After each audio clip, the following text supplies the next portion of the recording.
स्वागत है आप सबका वर्मा जी टेक्निकल पर। और दोस्तों आज हम पढ़ने वाले हैं जो मध्य प्रदेश की जनगणना हुई थी ना, उस जनगणना के बारे में। और कब हुई थी वो 2011 में। इसमें कुछ फैक्ट वाले क्वेश्चन दोस्तों और कुछ ट्रिक के साथ हम पढ़ने वाले हैं। और इन जनगणना से दोस्तों क्या हुआ, ये जनसंख्या जनगणना से है ना क्वेश्चन बनते ही बनते, चाहे आप मध्य प्रदेश की किसी भी एग्जाम की तैयारी करें ना, तो ये जनसंख्या जनगणना से दोस्तों क्या होता है, एग्जाम में प्रश्न बनते हैं। और ये आज हमारा जनगणना 2011 का पहला वीडियो है। इसके बाद दूसरा वीडियो आएगा, हो सके तो तीसरा भी आएगा। इसमें हम सारा का सारा डाटा कवर करने वाले हैं जिससे एग्जाम में प्रश्न बन सकते हैं। तो चलिए फिर ज्यादा टाइम नहीं लेते हुए शुरुआत करते हैं हमारे वीडियो की और लेते हैं आज का हमारा पहला क्वेश्चन। तो दोस्तों सबसे पहले तो मैं कुछ फैक्ट बता देना चाहता हूं। जैसे जो मध्य प्रदेश की जो जनगणना, मध्य प्रदेश की क्या, जो भारत की जनगणना हुई थी ना 2011 में, हर 10 साल के बाद जनगणना होती है ना, ये तो सबको मालूम है ना। ये तो किसी को बताने की जरूरत नहीं, आप पढ़ाई कर रहे हो तो इतना तो मालूम ही होगा। तो जो 2011 में जनगणना हुई थी ना, तो उसमें मध्य प्रदेश में कुल कितनी जनसंख्या थी दोस्तों? 7,26,26,809, यानी कि 7,26,26,809। तो आपको कभी कभी ये भी क्वेश्चन में पूछा जा सकता है, पूछा ही जाता है। तो आपको कैसे याद रखना है, आपको बस इस 3 बार बोलना है, 7,26,26,809, 7,26,26,809, 7,26,26,809। ऐसे करके आपको याद हो जाएगा। भाई रटना ही पड़ेगा, इसकी क्या ट्रिक बना सकता हूँ भाई मैं। यार आपने इतना इतना इतिहास याद कर लिया, इतनी इतनी बड़ी पूरी कहानियां याद कर ली, का हल्दी घाटी का युद्ध, फलाना युद्ध, अकबर बाबर सब याद कर लिया, ये 7,26,26,809 याद नहीं कर सकते हो क्या? यार कर सकते हो, उसमें कौन सी बड़ी बात है। तो कुल कितनी जनसंख्या मध्य प्रदेश में, कब की बात कर रहे हैं हम? 2011 की जनगणना के अनुसार। अभी तो देखिए दोस्तों, अभी तो लगभग 10 करोड़ हो गई होगी। लेकिन अब ये क्वेश्चन एग्जाम में अभी से नहीं पूछा जाएगा, उसी समय का पूछा जाएगा जब दूसरी जनगणना नहीं हो जाती ना, जहां तक ये क्वेश्चन चलते ही रहेंगे। अगर दोस्तों ये जनसंख्या की बात करें तो जो भारत की टोटल जनसंख्या कितनी है? 121 करोड़। अभी तो कुछ और ज्यादा, 150 करोड़ हो गई होगी, लेकिन उस समय की बात कर रहे हैं हम जब 2011 में जनगणना हुई। तो कुल जनसंख्या का जो मध्य प्रदेश की जनसंख्या अगर परसेंटेज निकालोगे आप, तो कितना परसेंट बनेगा? 6%। कितना बनेगा? 6%। यानी कि 28 राज्यों में से मध्य प्रदेश में जो अगर जनसंख्या का प्रतिशत निकालोगे तो 6% निकलेगा। और भारत के सभी राज्यों में से अगर इसका स्थान देखा जाए, कितने राज्य? 28 राज्य। ठीक है। तो 28 राज्यों में से जब जनगणना हुई थी तब भी 28 थे, बीच में 29 हो गए और फिर आज भी 28 ही है राज्य। ओके। तो भारत के सभी राज्यों में से इसका स्थान है दोस्तों, कौन से नंबर पे आता है? हमारा मध्य प्रदेश 6वें नंबर पे आता है। तो इससे पहले 5 राज्य और आते हैं, कभी कभी आपसे वो पूछे जा सकते हैं, तो मैं उन राज्यों के नाम भी आपको बता देता हूं। तो दोस्तों सबसे पहले पे आता है, सबको मालूम है, उत्तर प्रदेश। उसकी जनसंख्या लगभग देखिए दोस्तों 20 करोड़ जनसंख्या है उसमें। यहां पे लिखा ना 19,98,00,000। तो 20 करोड़ जनसंख्या है किसकी? उत्तर प्रदेश। दूसरे नंबर पे आता है हमारा महाराष्ट्र। तीसरे नंबर पे आता है बिहार। चौथे नंबर पे आता है पश्चिम बंगाल। इसके बाद आता है आंध्र प्रदेश और छठे नंबर पे आता है मध्य प्रदेश। लेकिन दोस्तों अभी मध्य प्रदेश का छठवां स्थान ना होके अभी हम पहुंच गए 5वें स्थान पर। बोलो सर ऐसा क्यों? क्योंकि दोस्तों जो आंध्र प्रदेश से ना, इससे 2014 में तेलंगाना अलग हो गया था, हो सबको मालूम है ना। आंध्र प्रदेश से 2014 में तेलंगाना अलग हो गया था, इसलिए अब आंध्र प्रदेश की जनसंख्या हो गई कम। तो इसलिए अब हम छठे स्थान की जगह हमारा स्थान हो गया कौन सा? 5वां। तो 2011 की जनगणना के अनुसार अगर उसके अनुसार पूछे तो आपको छठवां स्थान बताना है। अगर तेलंगाना गठन के बाद आपसे पूछे तो हम कौन से स्थान पर आते हैं, कौन से क्रमांक पे आते हैं? 5वें नंबर पे। याद रहेगा ना? बस पढ़ते जाओ, ये क्वेश्चन एग्जाम में पूछे जाते हैं, मजाक मत समझना। ओके। अब चलते हैं हमारे उसी वाली स्लाइड पे जहां हम पढ़ रहे थे। और दोस्तों कुल जनसंख्या जैसे कि 7,26,26,809 में से अगर आपसे पूछा जाए कि पुरुष जनसंख्या यानी कि जो मेन होते हैं उनकी संख्या कितनी है, तो वो है दोस्तों 3,76,12,306। थोड़ा मोटा मोटा याद कर लो, कितने? 3.25 करोड़। 3.25 करोड़ समझते हो ना? किसी को ऐसे पता ही नहीं पता कि सर 3.25 करोड़ कितना होता है, यानी कि 376 मान लो आप, यानी कि 3,76,00,000। और इसी प्रकार से अगर महिलाओं की पूछी जाए तो दोस्तों महिला है 3.5 करोड़, यानी कि 3,50,00,000। ये मोटा मोटा। अगर उनका परसेंटेज पूछा जाए कि पुरुषों का टोटल परसेंटेज कितना आता है, तो 51.79%, यानी 51.79%। 51.79% कितनी है? पुरुष जनसंख्या है। और महिला जनसंख्याओं कितनी है? जब 51.79 वो हो गया तो 48.21% किसकी जनसंख्या? महिलाओं की। सीधी बात है, 100% में से 2 भागों में उसको बांट दिया। ऐसे करके आपको याद रखना है। वैसे ये कभी कभी एग्जाम में पूछ लेता है, इसलिए मैं आपको ये एक्स्ट्रा फैक्ट बता रहा हूं। और सबर रखिए, मैंने जबरदस्त ट्रिक बोला तो मैं ट्रिक के साथ भी पढ़ाने वाला हूं। ओके। लेकिन आगे पहले मैं आपको एक्स्ट्रा फैक्ट तो दे दूं, जिससे हमारे क्या थोड़ी सी पता चले कि हमारी क्या स्थिति है मध्य प्रदेश की। ओके, अब चलते हैं हमारी अगली वाली स्लाइड पे।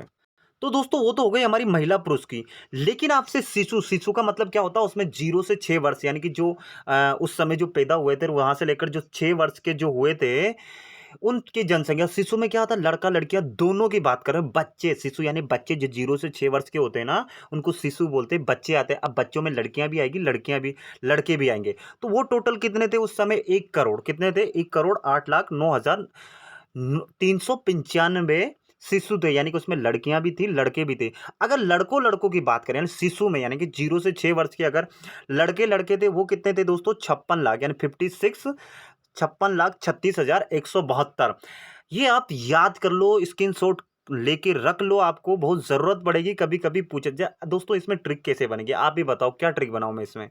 ये मैं इसीलिए एक्स्ट्रा फैक्ट बता रहा हूँ, जहाँ ट्रिक की जरूरत होगी वहां ट्रिक से भी पढ़ाऊंगा, ऐसी बात नहीं है। तो लड़कियों की जनसंख्या कितनी है, यानी कि जो बच्ची हैं उनकी जनसंख्या कितनी है, तो वो है दोस्तों 51,000। सॉरी सॉरी, 51,000 नहीं, 51 लाख, सॉरी हम लाखों में बात करें, कहाँ हजारों में आ गया यार। तो 51 लाख, यानी कि सगुन होता है ना 51, तो वो ऐसे करके आप याद रख दो, है ना।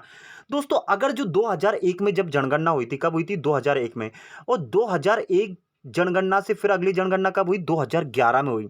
तो उसके बीच में अगर वो 10 साल होते हैं तो उसको क्या बोलते हैं, दशक बोलते हैं। तो दशक की वृद्धि दर कितनी रही टोटल मध्य प्रदेश की, तो वो रही दोस्तों 20.35, यानी 20.35%, यानी 20.35% की वृद्धि करी है मध्य प्रदेश ने। यानी कि अगर अभी आप जो 7, 26, 809 में से 20.35% घटा दोगे, माइनस कर दोगे निकाल के, तो जो 2001 में जो जनगणना में जो जनसंख्या आई थी ना, वो जनसंख्या निकल कर आ जाएगी। समझ रहे हो ना बात को। तो ऐसे करके आप निकाल सकते हो। तो कितनी है 10 की वृद्धि दर, 20.35, याद रहेगा ना। ओके। और दोस्तों मध्य प्रदेश की कुल जनसंख्या वृद्धि कितनी हुई थी भाई, जब 2000, अभी कितनी है 7, 26, 26, 809, अगर उसमें उसमें कितनी घटा दें, 1,22,78,786। देखो क्या नंबर मिला, 786। तो कितनी जनसंख्या बढ़ी है, 1,22,78,786 जनसंख्या की वृद्धि हुई है पिछले 10 सालों में। मतलब कब की बात करें, 2001 से लेकर 2011 की हम बात करें। ओके, तो ये फैक्ट आपको याद रखना है। अब चलते हैं हमारी अगली वाली स्लाइड पर। क्या है हमारी अगली स्लाइड, क्या हमारे क्वेश्चन। तो दोस्तों अब आपसे क्वेश्चन कैसे पूछे जाते हैं, अब जैसे वो 2011 की जनगणना के अनुसार पूछा जाता है कि मध्य प्रदेश के सर्वाधिक 10 की वृद्धि दर वाले 5 जिले, यानी कि ये 5 जिले ऐसे हैं जिन्होंने है ना सर्वाधिक 10 की वृद्धि दर करी। यानी कि इन जिलों में है ना जनसंख्या सबसे ज्यादा बढ़ी। सबसे ज्यादा किस में बढ़ी, इंदौर में, उसके बाद झाबुआ में, उसके बाद भोपाल में, उसके बाद सिंगरौली में, उसके बाद बड़वानी में। अगर दोस्तों आपसे इंदौर की बात करूं कि इसमें कितना परसेंट बढ़ा, तो दोस्तों इसमें जनसंख्या बढ़ी है, 32.7% की वृद्धि हुई थी इस जिले में। यानी कि जो 2001 में जो जनगणना हुई थी ना, उसी के अनुसार इसमें 32.7% की वृद्धि देखी गई है 2011 में। इतनी जनसंख्या बढ़ी है इस इंदौर में। तो सबसे ज्यादा जनसंख्या किस में बढ़ी है, इंदौर में। उसके बाद कौन सा आता है, झाबुआ। उसके बाद कौन सा नंबर आता है, भोपाल। उसके बाद सिंगरौली। उसके बाद बड़वानी। अब ये तो हो गए हमारे 5 जिले जो क्रमांक से हैं, सबसे ज्यादा, फिर उससे कम, फिर उससे कम, फिर उससे कम, फिर उससे कम, ऐसे। लेकिन आपको याद कैसे रखना कि भाई यही जिलों में वृद्धि दर। तो एक मैं छोटी सी ट्रिक बता रहा हूं, आपको ट्रिक की जरूरत थी ना, तो मैं जबरदस्त ट्रिक बता रहा हूं। इस ट्रिक के माध्यम से आप याद रख सकते हो। देखिए ट्रिक है दोस्तों, आप ट्रिक मान लो या पढ़ने का तरीका मान लो। देखिए क्या ट्रिक बनाई मैंने, देखिए लिखा है कि इन दिनों भुआ, यानी कि भुआ जो होती है ना, वो भोपाल में लेडी सिंघम, सिंघम मूवी देखी ना आपने, लेडी सिंघम का रोल करके बड़ी महारानी बने फिर रही है। कौन, भुआ। देखिए मैंने यही ट्रिक क्यों ली, देखिए इन तीनों से हमको याद रखना इंदौर, है ना, और भुआ से हमको क्या रखना, झाबुआ। देखिए भुआ, झाबुआ, भुआ, झाबुआ। देखिए वर्ड कोई नहीं मिल रहा था, मैंने इसलिए छोटी सी ट्रिक बना दी ताकि याद रहे और रट सको। तो भाई रट लेना बहुत अच्छी बात है। लेकिन मैंने इन दिनों भुआ, भुआ से हमारा क्या हुआ, झाबुआ। भोपाल में, तो भोपाल ही होगा भाई, है ना। सिंघम, क्या, सिंघम, तो देखिए सिंघम का रोल यानी कि सिंगरौली। देखिए सिंघम का रोल यानी कि सिंगरौली। और क्या कर रही है बड़ी, यानी कि बड़ी क्या बन रही है, रानी बन के, यानी कि देखिए बड़वानी, बड़ी रानी, बड़वानी, बड़ी रानी बन के घूम रही है या फिर रही है। तो ऐसे करके आप याद रख सकते हो। तो ये छोटी सी लाइनें याद रहेगा ना, तो आपको एग्जाम में आपको लाइन से याद आ जाएगा, इंदौर, झाबुआ, भोपाल, सिंगरौली, बड़वानी, क्योंकि ये सिस्टमेटिक ढंग से पढ़ा है। दोस्तों कभी कभी वो आपसे क्रमांक कर भी पूछ लेता है कि दूसरे क्रमांक पे कौन आता है, तीसरे क्रमांक पे कौन आता है, इसलिए मुझे ये ट्रिक की जरूरत पड़ी। आप 2 बार वीडियो देखोगे ना ध्यान से, अभी तो आपको बकवास लग रहा होगा, लेकिन दोस्तों जैसे एग्जाम हॉल में बैठोगे ना, ये बातें याद आएगी, ये ट्रिक याद आएगी, तो आपका 1 नंबर आपसे सही हो जाएगा। आप विश्वास मानिए, ये छोटी छोटी ट्रिकें बड़े काम की होती है, इसलिए ट्रिक से पढ़ा करो, बहुत अच्छी चीज होती है ना। इससे हम भूलते नहीं, हमारा दिमाग और 4-5 गुना ज्यादा तेज चलने लगता है। ओके, अब चलते हैं हमारे अगले। अब ये क्या होगा कि सर्वाधिक हो गया, तो न्यूनतम जनसंख्या वृद्धि दर वाले भी तो जिले होंगे 5, तो वो भी बता देता हूं मैं आपको कौन से जिले हैं। तो दोस्तों न्यूनतम 10 की वृद्धि दर जिले वाले ये 5 जिले, ये कौन सा, अनूपपुर। कितना इसका, 12 पॉइंट, कितनी वृद्धि करी थी इसने टोटल, 12.37 पॉइंट, यानी 12.37%, यानी कि 12.37% की वृद्धि करी थी किसने, अनूपपुर ने। किसने करी थी, अनूपपुर ने।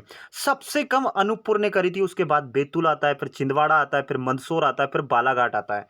यानी कि सबसे कम 10 की वृद्धि दर किसने, कौन से जिले ने करी थी, हमारे अनूपपुर जिले ने। ओके। और दोस्तों कल हमारा एक वीडियो में थोड़ा सा ये हो गया कि मैंने अमरकंटक को शहडोल में बता दिया था, अमरकंटक अनूपपुर जिले में आता है, वो थोड़ा सा मेरा माइंड और कहीं था, इसलिए उस बात के लिए मैं सॉरी मांगता हूँ। ओके। तो न्यूनतम 10 की वृद्धि दर वाले जिले कौन से हमारे, ये 5 जिले। कैसे याद रखना आपको भाई, कैसे याद रखना कि आपको ये 5 जिले और लाइन से क्रमांक अगर पलट के पूछ ले कि दूसरे क्रमांक पे कौन आता है या तीसरे क्रमांक पे कौन आता है, तो फिर थोड़ा सा क्वेश्चन टफ हो जाता है, कठिन हो जाता है, आप नहीं बता पाओगे। तो एक छोटी सी ट्रिक के माध्यम से आप याद रख सकते हो। आप ट्रिक समझो या रट लो, अच्छी बात है, लेकिन मैं अपनी ट्रिक बता रहा हूं मैंने कैसे याद किया है। तो दोस्तों देखिए मैंने कैसे याद करा, मैंने क्या ट्रिक बनाई, मैंने याद कैसे कर रखा है। देखिए मैंने करा है, ए बी सी भी नहीं आती है मन बुद्धि बालक को। जो मन बुद्धि बालक होगा उसको ए बी सी डी आएगी क्या, नहीं आएगी, उसको आएगा ही नहीं। अब वो ऑलरेडी मन बुद्धि बालक है, उसको कैसे आएगा। तो आपको कैसे रिलेट करना, देखिए A for Anuppur, B for Betul, C for Chhindwara, और मंदसौर से मंद बुद्धि और बालाघाट से बालक। हो गया ना भाई, देख बताओ कितनी आसान ट्रिक है यार। ऐसे करके आप क्रमांक से याद रख सकते हो। ए बी सी भी नहीं आती है मन बुद्धि बालक को, तो A for Anuppur, B for Betul, C for Chhindwara, और मंद बुद्धि से मंदसौर, बालक से बालाघाट। बस इतनी आसान आसान ट्रिक है। तो ये आज हमारा पहला वीडियो है। अब इसकी 2-3 वीडियो आएंगे दोस्तों, और वो सारे जितने भी आने वाले हैं ना, वो आएंगे अब ट्रिक के साथ। अभी क्या एक्स्ट्रा फैक्ट मुझे जो बताना था वो मैंने इस वीडियो में बता दिया, और कुछ ट्रिकी वीडियो भी आपको बताए हैं, है ना, कुछ ट्रिकी क्वेश्चन भी आपको बताएं। तो बस आज के लिए बस इतना ही। सही ईमानदारी से बताना, वीडियो अच्छा लगा हो तो वीडियो को लाइक करो, जिसने अभी तक चैनल को सब्सक्राइब नहीं किया वो चैनल को सब्सक्राइब करो, और अपने दोस्तों में शेयर करें। ओके, चलिए इसी के साथ मैं विदा लेता हूँ। जय हिंद, जय भारत, आप सबका दिन मंगलमय हो।